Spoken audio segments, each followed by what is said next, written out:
hi to everyone. Online. I'm Patric, and this is Samuli. Normally, I would maybe say the family names, but it is very very hard to pronounce Samuli's family name. So I'm not even going to try to do it because. Okay, I can say your last name, so you should be able to say my last name. Oh, thank you. That's a great start of this webinar. so why don't you actually say it yourself? Because you told me that Okay. that even Finnish people have trouble saying it. Sometimes, yes. So, okay, are you ready for it? Syvähuoko. Holy moly, that's a tough one. So I'm not going to try to bastardize that, but so we're the two ones here for this fireside chat. Live at UPPSTART, which is normally in my beautiful city of Uppsala, where I literally have the view there of the castle. And normally this conference is up there on the castle, and we would be on the stage in the grand hall. But things are a little bit different this year, so we're going to do this fireside chat online like this. And day to day, what I do is running Favro, that I co-founded with two other guys some years ago, and it's basically a collaboration tool where people normally have used things like Trello and Jira and Monday and so forth, and they migrate from between 2, 3 up to 20 tools into one tool that allows each team to work in an autonomous way, but at the same time can align the whole organization towards its goals. So that's basically what Favro is doing. And many of our clients are game developers, everything from a lot of startups in the game industry out to very big ones like Riot Games that uses Favro for thousands of users for everything from marketing to product development. So there's a lot of and my company. Oh yeah, so that, we have one more. It's fantastic, and that was actually not connected to the fact that my little side thing since 2 years back is an investment company where I do pre-seed angel investments, and many of them are in game studios and game tech. And one of them also happens to be a company we're going to talk a little bit about. We're going to touch upon as an industry here later. But this was actually unrelated, so that's cool. So and Samuli and I, we met many years back. The game industry is in one way it's a very big industry in terms of money. Today the game industry is bigger than the movie and the music industries combined, which is awesome. Some of us kind of said 10 years ago, like, this is going to happen. And I think most movie people said, it's never going to happen. But now we're there, so, we are the ones making the most money. So, if you're an investor, this is a good place to place your money. The hard thing, though, is that investing in games is just very, very hard. It's basically, like a movie production with all the complexities of the creative craft, but with a bunch of programmers doing things no one has done before. So it's just crazy hard investments, and which is why many investors want to invest in it, but don't really always know exactly how to do it at the very early stage. At the later stage, when you have like metrics and stuff, it's different because then you can do a little bit more normal valuations. But then it's typically too late because then the company's a rocket ship, and if you want to catch a game company in a good way, you should really do it early. But that's hard, and that's why we're here today to talk about.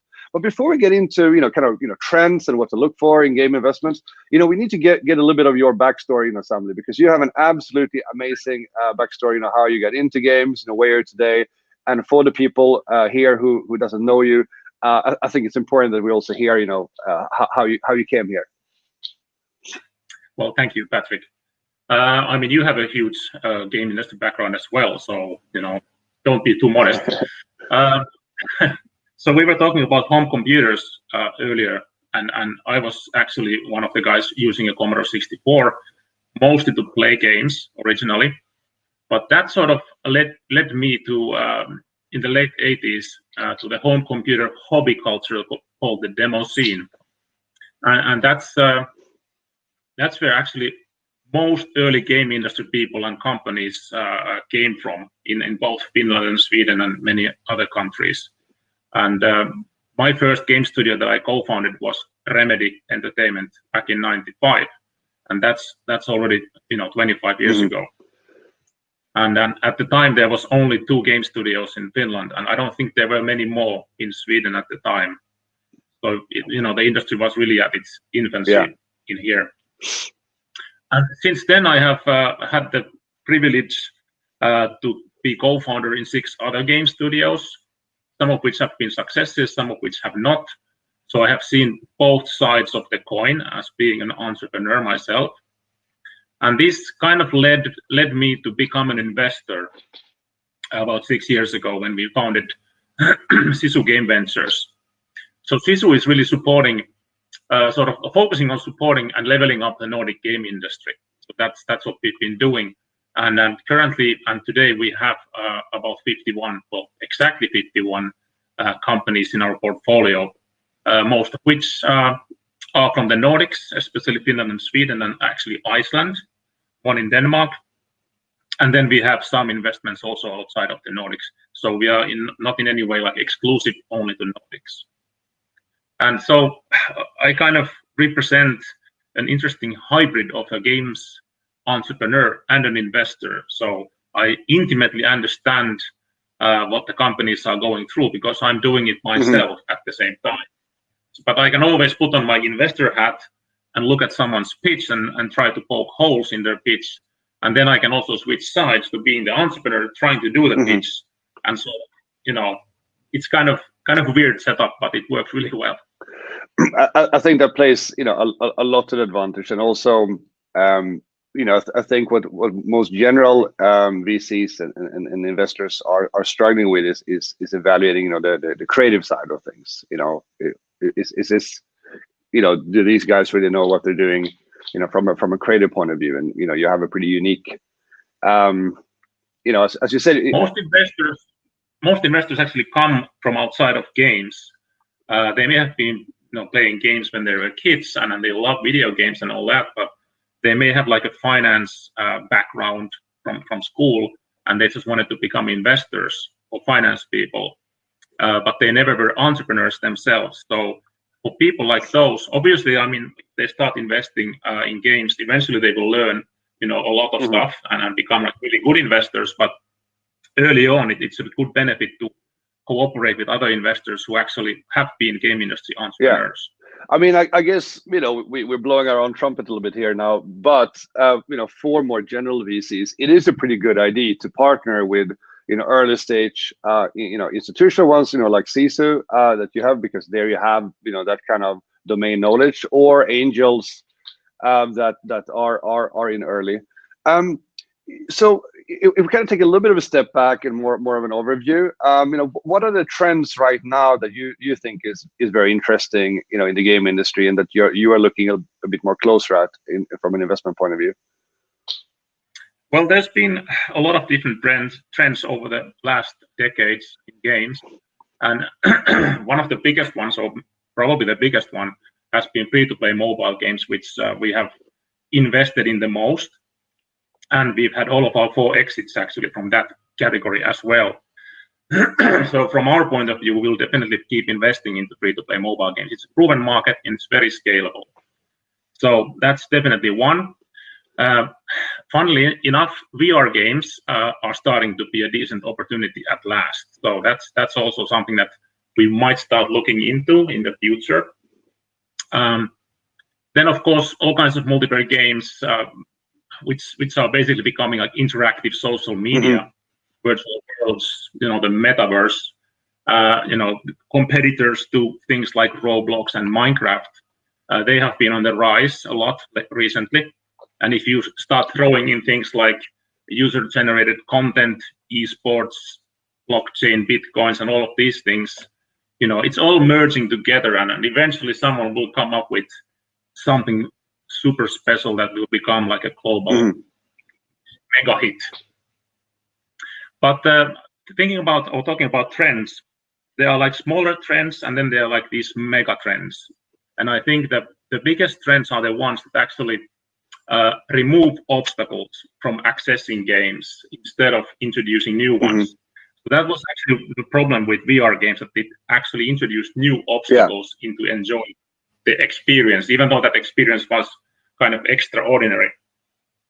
So for example, like I mentioned, mobile gaming. So once the iPhone was introduced on the App Store, and eventually free to play, that opened up video gaming to basically potentially like half the planet.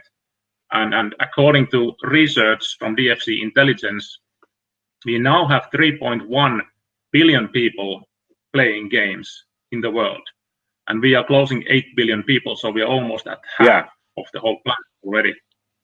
So these are like the mega trends that are affecting billions of people.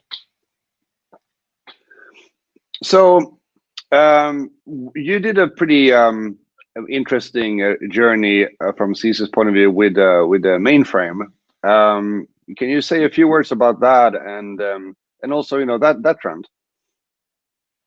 So I've known some crazy Icelandic people who are actually behind the success story of EVE Online, namely Reynir and Thor and Kjartan, and those guys. I mean, they're some of the best people I know on this planet. And they came to me about 2 years ago with this vision of creating a game that's completely running in the cloud and it's video streamed. This was way before anyone heard about Google Stadia or the xCloud or anything. And I was like, okay, well, this is a very fascinating idea. And then fast forward to today, the company was actually founded with 13 co-founders, and they have an office in Reykjavik and one in Helsinki. And I and the other Sysu guys helped them get the whole thing incubated and get going. And earlier this year, something pretty historic happened in terms of the Nordic game industry. Andres and Horowitz actually ended up investing into mainframe. And it's now on track to create something truly special with their MMO game for the cloud exclusively. So they will really be pushing the cloud to its limits, I'm sure, of in the next few years. So for the people checking into this session here now that aren't entirely familiar with what cloud native and what that actually means, how would you summarize that? Well, it's basically, technically speaking, cloud gaming is basic games video streamed from the cloud, like movies on Netflix. So that's the simple term. So the entire game is processed not at your home, but in some faraway data center in the cloud. So as an end user experience, so what you get is that you'll basically get something which is looking absolutely amazing, and feels amazing, but doesn't require the power to happen on your side. And for the ones who's a little bit more technically minded, checking in here, so what about latency and those kind of things? How do we make cloud native gaming fantastic without getting into those problems? So I'm looking at cloud gaming with the 5-year perspective, and we have things like 5G rolling out currently across the world, and I would say that within 5 years, 5G and edge computing and other technologies that are going to upgrade the global internet infrastructure to a completely whole level, they will make cloud gaming feasible for basically pretty much everyone on the planet who has like a proper either connection for 5G connection through their phone or like a good connection at home. It already works really well in some situations, but it's not like a global thing yet. And I'm very excited about this trend too. And I had already done an investment in this on the tech side. But then you said, hey, I'm actually firing up another studio, and I mean I was of course jumping on that and invested very, very early. And I know maybe you can't say too much about Return, but what can you say about Return?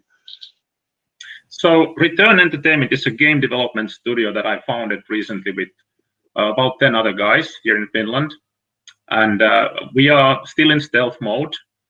And we are working on a game which will be pushing the cloud native aspects of game development on various ways. We are not ready to talk about publicly yet what that actually means, but we will be talking to some investors during this winter time. We'll be leveling up our operation to the next stage. And this whole thing was actually very much inspired by my experience with mainframe. So I wanted to be more intimately involved with cloud gaming because I really think it's the next mega trend of the game industry. I want to be involved with that. It's just too great an opportunity to pass up, I would say. And are you able to share anything? You know, I want to touch upon one other question as well, and I'm watching the time a little bit here. But I just want to ask you very, very quickly. I mean, what is next for Sisu Game Ventures? So Sisu has been, like I said, operating for 6 years. We have had 2 sort of small funds which we have invested, and now we are gearing up to raise our 3rd fund. And we will keep investing heavily in the Nordics, in the Nordic game industry, and especially looking for people who either are or want to be games industry serial entrepreneurs. So we're always looking at the people first, because companies and games, they come and go, you know. But the people, if they are passionate about what they're doing, they will stay. And we want to support those people, sort of invest in them in a sort of longer term perspective. You know, and if there's any you know, LPs listening, you know, I already signed up for this. You know, I'm super excited about it. And what you just said now ties into one of the questions that we have that came in here. You know, it's Andreas Elm who's asking, are there any specific reasons, you know, about the focus on the Nordics? I mean, you mentioned earlier that, you know, you do outside the Nordics as well, but there is a certain Nordic focus, and I think this maybe ties into you know, my last question for this webinar, which is, you know, what are the kind of other things you're looking for, you know, when, you know, in an investment, you know, more on the kind of soft side of you know, the team, etc., etc.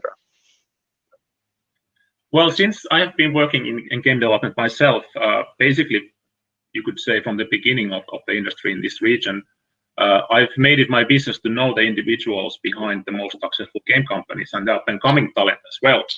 So, especially in Finland, whenever I hear of rumors of a new game startup being formed, I usually know the people behind it already to some extent, or I can easily get to know them and find out if they are made out of the stuff that is required to be successful game entrepreneurs. So it's really like, it's kind of like a intimate network of people that you trust, that you base your investment decisions on. But obviously you still need to have people who are very creative, innovative, but also understand the business side of things. So it's always a sort of a balance between business and art when you are creating games. So if you are just looking to create the next indie premium game for Steam, which might get you 1,000 downloads or copies sold, or you're building up the next free-to-play mobile game service, you know, those are quite different things for an investor to invest in.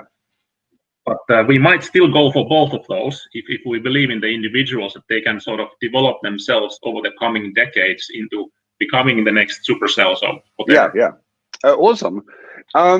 You know, I think that's a really good you know, concluding, you know, mark here. You know, we are at a time, you know, and especially since, you know, with Favro, it's about kind of planning an organization. I want to make sure that we finish this on time. If there are any more you know, questions, you know, post them now. It's allowed for us to stay a little bit longer to take questions, but otherwise, you know, this concludes, you know, this fireside chat. Unfortunately, not a nice couch on a stage at the Casa in Uppsala, but you know, this was pretty nice too. So, you know, as always, Samuli, you know, great speaking with you. I'll speak with you soon again.